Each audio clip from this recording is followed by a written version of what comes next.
जी हाँ, हमारे चैनल पर आप सभी का स्वागत है। बहुत समय पहले की बात है, घने जंगलों के किनारे एक खूबसूरत गांव हुआ करता था। उस गांव में मोहनलाल नाम का एक आदमी जलेबियां बेचा करता था। गांव में मोहनलाल की एक बहुत बड़ी जलेबी की दुकान थी। लेकिन फिर एक दिन अचानक कहीं से एक बड़ा राक्षस उस गांव में दाखिल हो जाता है। तभी राक्षस की नजर मोहनलाल की दुकान पर पड़ती है। वहां ढेर सारी जलेबियां देख राक्षस के मुंह में पानी आ जाता है। अचानक बाजार में इतने बड़े राक्षस को देख सभी लोग घबराकर इधर-उधर भागने लगते हैं। हे भगवान, ये खतरनाक राक्षस मेरी दुकान पर कहां से आ गया? क्यों राक्षस भाई, आखिर तुम क्या चाहते हो? मुझे जलेबियां खानी है। चल जल्दी से मुझे जलेबियां दे, नहीं तो मैं तेरी गर्दन मरोड़कर तुझे खा जाऊंगा। नहीं नहीं भाई, मुझे मत खाना। मैं अभी तुम्हें जलेबियां देता हूँ। इतना कहकर मोहनलाल जलेबियों से भरी एक बड़ी थाल राक्षस के सामने रख देता है। राक्षस उस थाल को उठाकर एक ही बार में सारी जलेबियां खा लेता है। अरे वाह, मजा आ गया। तेरी जलेबियां तो बहुत ही स्वादिष्ट है। अब कल से मैं रोज जलेबियां खाने तेरी दुकान पर आया करूंगा। लेकिन हाँ, इतनी कम जलेबियों से मेरा पेट नहीं भरने वाला। मुझे बहुत सारी जलेबियां चाहिए। इसीलिए कल तुम मेरे लिए एक ट्रक भर के जलेबी बनाकर तैयार रखना, समझ गया ना? इतना कहकर राक्षस जंगल में चला जाता है। दूसरी तरफ मोहनलाल और दूसरे गांव वाले राक्षस की वजह से बहुत घबरा जाते हैं। अरे भाई, वो राक्षस कहता है कि कल वो फिर से मेरी दुकान पर जलेबियां खाने आएगा। लेकिन उस राक्षस का पेट भरने के लिए मुझे एक ट्रक भर के जलेबियां बनानी पड़ेगी। अब मैं क्या करूं? तभी एक गांव वाला कहता है, देखो भाई, हमें किसी भी तरह राक्षस के लिए ट्रक भर के जलेबियां बनानी ही पड़ेगी, वरना अगर उसे गुस्सा आ गया तो वो हम सभी गांव वालों को मार के खा जाएगा। तुम ठीक कहते हो, लेकिन मेरे घर पैसों का पेड़ नहीं है। ट्रक भर के जलेबियां बनाने के लिए बहुत सारे पैसे खर्च हो जाएंगे। मैं इतने पैसे कहाँ से लाऊंगा? ओए तू चिंता मत कर मोहनलाल, हम सभी गांव वाले चंदा इकट्ठा करके तुझे ढेर सारे पैसे देंगे। उसके बाद सभी गांव वाले आपस में थोड़े थोड़े पैसे मिलाकर मोहनलाल को दे देते हैं। फिर मोहनलाल जलेबियां बनाने का सामान लाकर जलेबियां बनाना शुरू कर देता है।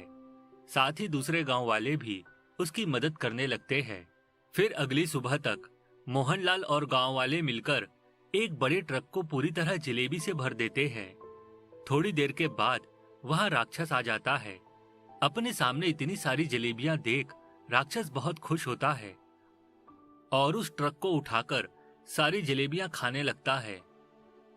थोड़ी देर में ही राक्षस जलेबियां खाकर खत्म कर देता है। धीरे धीरे यह रोज की बात हो जाती है। गांव वाले रोज चंदा इकट्ठा करके राक्षस के लिए ट्रक भर के जलेबियां बनाने लगते हैं। लेकिन कुछ ही समय में उनके पास के सारे पैसे खत्म हो जाते हैं। अरे भाई, उस राक्षस को जलेबियां खिला खिला कर हम गांव वाले तो पूरी तरह कंगाल हो गए। अब हमारे पास फूटी कौड़ी भी नहीं बची। आप ठीक कहते हैं मुखिया जी। अब जलेबियां बनाने के लिए हमारे पास और पैसे नहीं बचे। कल जब वह राक्षस गांव में आएगा तो जलेबियां ना पाकर वो नाराज हो जाएगा और अपना सारा गुस्सा हम लोगों पर उतारेगा। कहीं वो हम सबको जान से न मार दे। इस तरह सभी गांव वाले घबरा जाते हैं। लगता है अब हमें मदद के लिए जादुई अंगूठी वाले विलियम के पास जाना पड़ेगा। अब सिर्फ विलियम ही हमारी मदद कर सकता है। चलो सब लोग विलियम के पास चलते हैं।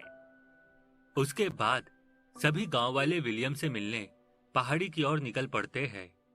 काफी देर चलने के बाद वे सभी लोग पहाड़ी की चोटी पर पहुंच जाते हैं। तभी उन्हें विलियम का खूबसूरत घर दिखाई देता है। गांव वाले दरवाजे पर पहुंचकर विलियम को आवाज देने लगते हैं। क्या हुआ? अचानक आप लोग यहाँ क्यों आए हो?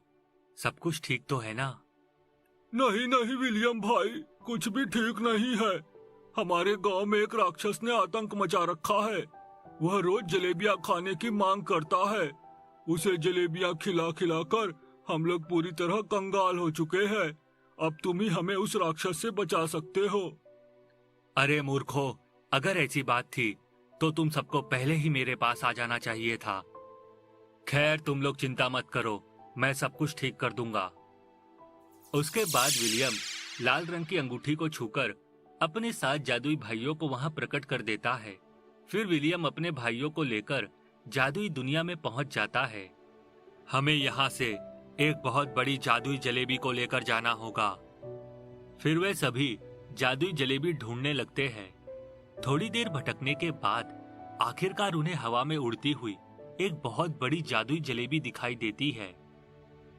विलियम और उसके भाई बड़ी सी रस्सी उस जलेबी के ऊपर फेंक कर उसे बांध देते हैं। उसके बाद विलियम अपने 7 भाइयों के साथ मिलकर उस रस्सी को खींचने लगता है। वह जलेबी बहुत ही शक्तिशाली थी। विलियम और उसके भाई बड़ी मुश्किल से उस जलेबी को खींचकर जंगल में मौजूद राक्षस के पास ले जाते हैं। अपने सामने इतनी बड़ी जलेबी देखकर राक्षस खुश होकर उछल पड़ता है। देखो, मैं तुम्हारे लिए कितनी बड़ी जलेबी लेकर आया हूँ।